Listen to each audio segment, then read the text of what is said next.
Can you tell I like birds? Probably not. I mean, like, who even likes birds? They're kind of boring and not very cool. Not me though. I think they're pretty cool.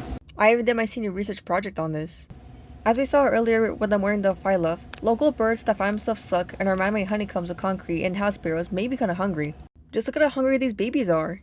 That's why today we are going to make some super cool bird feeders so that America's native birds don't starve and our bare bones a suburban inferno and go extinct like my homegirl Martha here. With that being said, let's get started! Before we start this project, let's do my second favorite step first. Step 1. Do research with reputable sources.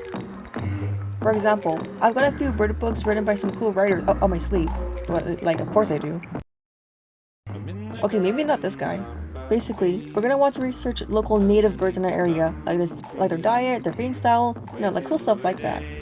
So that not only do we feed our guys the right stuff, we'll also probably avoid feeding my least favorite thing in the world.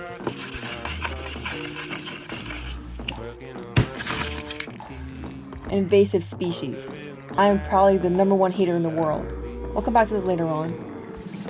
Okay, so now that we know what we're working with, I'll list off all my own things to show you guys what I've got. Here, I live in the very wonderful and horrible county of Los Angeles in California.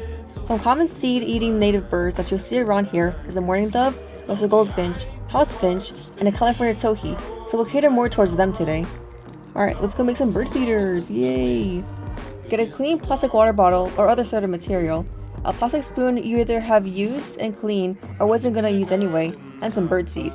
Wait, before I forget, there's also something else I need to discuss. For this video, I'm gonna use my cockatiels and budgies bird feed.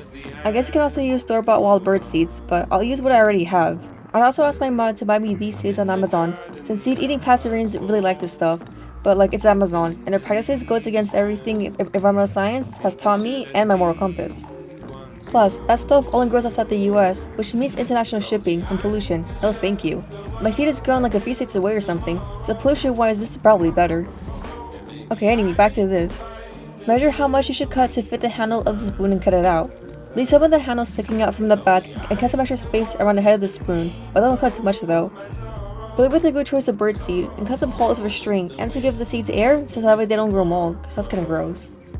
And just for the funsies, I made one more of these feeders but with a sparkling water can with the same steps. I also kinda ran out of daytime to record this video, so I saved some time and set the feeders above our old cars instead of finding some shoestrings to hang them up. Okay, but let's be realistic here. Some of us are just a little lazy or actually don't care that much about birds. You know, like I sure don't. We could just leave out a little seeds and then be like, okay, like whatever, I'm done. Time to go back on Instagram. But then you have to worry about the birds flinging unwanted seeds onto nearby soil, where potentially invasive plants can grow and outcompete native vegetation around your area.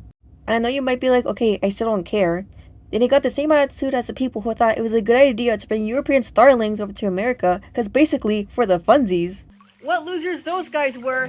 Now European starlings are all over the place and they compete with our precious wildlife and they eat farmers' fruits without paying. And oh my god, don't even get me started on the house sparrows. Okay. Introduced to Brooklyn to eat caterpillars my butt. Now they're all over the place. They compete with our bluebirds. They literally kill them. And they make like these horrifying, like these raking sounds. Oh my god, they're so bad. And now they're all over the place. And they even eat seeds, like the little fatties they are. They eat the freaking, like, they eat so much seeds for the little bird feeders. It's kind of rocky. Hi, Rocky. So you guys really want to have that attitude? Go ahead. You guys are a bunch of losers if you guys do. Save our native wildlife. And Rocky. Do you guys see my plants, by the way? They're like super cool. I'm also really close to getting called on terrorists from Sonara's disaster event, so here's some gameplay to keep your attention here. Basically, we reused trash to create some pretty cool bird feeders, so we basically spent little to nothing on an actual bird feeder. Plus, we didn't spend our money that says to companies, hey, I like the way that you use plastic for bird feeders, can we get more of that stuff? Producing plastic in the first place already uses so much fossil fuels, so we're basically using ancient dinosaurs to feed today's dinosaurs. Woof, those carbon emissions must stink. I mean, well, I can't really tell though because my sense of smell is weak. Wait, don't space out yet, here's my Glamour Anudial Crown Jewel.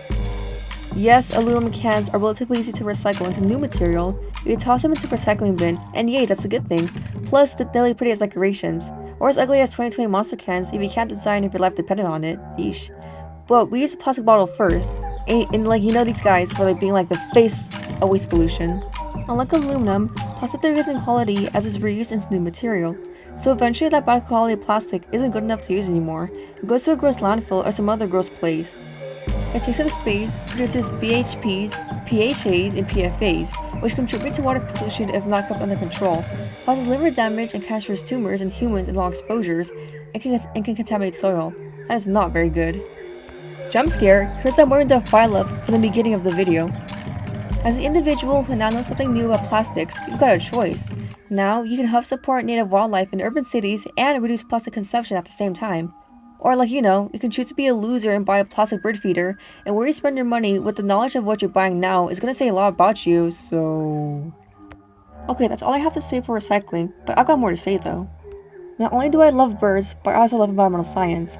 I'm gonna graduate high school in a few days, and I'm gonna miss everything.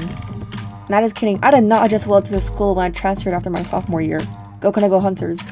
Taking APES was definitely one of the highlights of my high school career though. To make it short and sweet, Ms. Hagen, you are freaking awesome!